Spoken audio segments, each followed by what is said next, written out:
भारत के पूर्व मंत्री पी चिदम्बरम ने एक इंटरव्यू के दौरान ये कहा कि 26/11 को जो हमला हुआ, हम पाकिस्तान पर हमला करना चाहते थे, लेकिन अमेरिका का दबाव था, इसलिए हमने जवाबी कार्रवाई नहीं की। ये जो कांग्रेस का सच है बहुत दिन बाद सामने आता है। मैं कांग्रेस की तत्कालीन सरकार को यही तो हम कहना चाहते हैं कि मनमोहन सिंह जी की सरकार इतनी बहरीगुर में क्यों हो गई थी? उस समय आतंकवादियों की इतनी घटनाएं हुई, इनको जवाब क्यों नहीं दिया था? क्यों डरते थे तुम अमेरिका से? क्यों डरते थे दूसरे देशों से?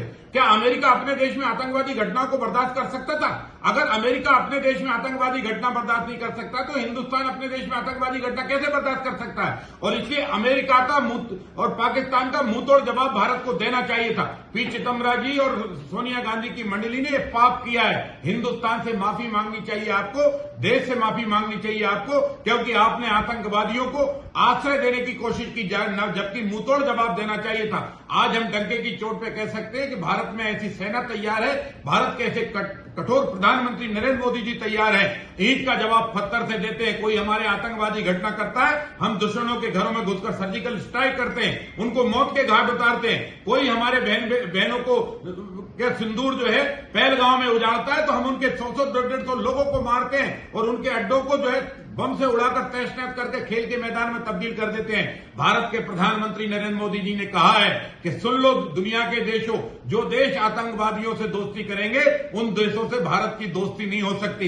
इसलिए सरकार को दूसरे देशों के सामने गिड़गिड़ाना नहीं चाहिए, बल्कि आंख में आंख डालकर बात करने का सामर्थ्य रखना चाहिए, जो आज की सरकार नरेंद्र मोदी जी की कर रही है। और अमेरिका को तो उस समय अटल बिहारी वाजपेयी जी ने भी ये कहा था, अटल जी से कहा था कि परमाणु विस्फोट मत करो, तो अटल जी ने कहा था अमेरिका कान खोलकर सुन ले, तू परमाणु परीक्षण कर सकता है तो भारत भी परमाणु परीक्षण कर सकता है। हम अपनी सुरक्षा के लिए अपने हथियार तैयार करेंगे और उसी लाइन का मेंटेन करने वाली आज भारतीय जनता पार्टी की सरकार है, नरेंद्र मोदी जी की सरकार, जो आतंकवादियों से को मुंहतोड़ जवाब दे रही है, आतंकवादियों को उनके घर में घुसकर मार रही है। और पी चिदम्बरम जी, सोनिया गांधी जी और कांग्रेस के जो मंत्रिमंडल के उस समय के सदस्य हों, पूरे देश से आपको माफी मांगना चाहिए, क्योंकि आपके कारण देश ने लगातार आतंकवाद भोगा है। और आप आतंकवादियों को अगर मौत के घाट उतारते तो हिंदुस्तान में आतंकवादी घटनाएं बंद हो जाती।